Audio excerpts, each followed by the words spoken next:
আসসালামু আলাইকুম। Hello everyone. সবাই কেমন আছেন?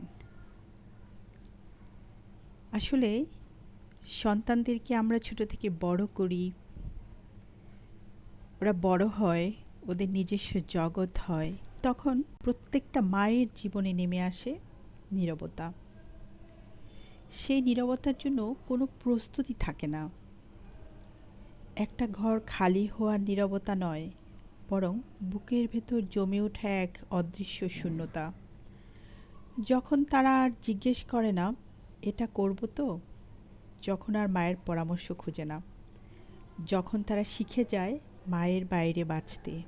হ্যাঁ, মা তখনও হাসেন, কারণ তিনি চান সন্তান উড়ুক, নিজের পায়ে দাঁড়াক।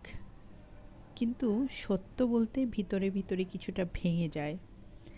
প্রাপ্তবয়স্ক সন্তানের মা হওয়ার বাস্তবতা, মা ভুল দেখেও চুপ থাকে, ফোন না ধরলেও অভিমান করে না, ভালোবাসার সীমার মধ্যে থেকে প্রকাশ করে। যত্ন নেওয়া, কিন্তু আঁকড়ে না ধরা। পথ দেখানো, কিন্তু আড়াল থেকে। সন্তানেরা কখনো মাকে কাছে টেনে নেয়, আবার হঠাৎ দূরে সরে যায়। মা ভান করেন এতে কষ্ট পাচ্ছেন না, কিন্তু বুকের ভিতরটা হালকা করে ব্যথা করে। তবুও মায়ের ভালোবাসা থেমে থাকে না। সন্তান এলে পছন্দের খাবার রান্না করেন, ঘরের মধ্যে সাজিয়ে রাখেন সেই ছবি যেগুলো একসময় তার খুব ভালোবাসার ছবি ছিল। আর রাতের নীরবতায় মা চোখের জল লুকিয়ে শুধু দোয়া করেন যেন আল্লাহ তাদের সব ঝড় থেকে রক্ষা করেন। শেষ কথা হলো, সন্তান বড় হলে মা মেনে নেন তিনি আর তাদের জীবনের কেন্দ্র নন।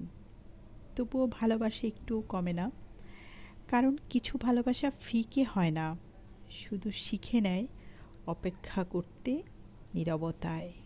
আসলে সন্তানরা যখন বড় হয়ে যায়, তখন প্রত্যেকটা মার জীবনে নেমে আসে এক অন্যরকম নীরবতা, এক অন্যরকম শূন্যতা। যখন মায়ের ২৪টা ঘন্টা কাটতো সন্তানকে ঘিরে, সন্তানরা বড় হয়ে যাওয়ার পরে, নির্ভরশীল হয়ে যাওয়ার পরে, তারা নির্ভরশীল হয়, তারা তাদের জগৎ তৈরি করে ফেলে। কিন্তু মা ওই সময়টা মিস করেন, সেই দিনগুলো, তার ব্যস্ততম সময়গুলো, যখন সন্তানদেরকে ঘিরেই তার রাত হতো, সন্তানদেরকে ঘিরেই তার সকাল শুরু হতো।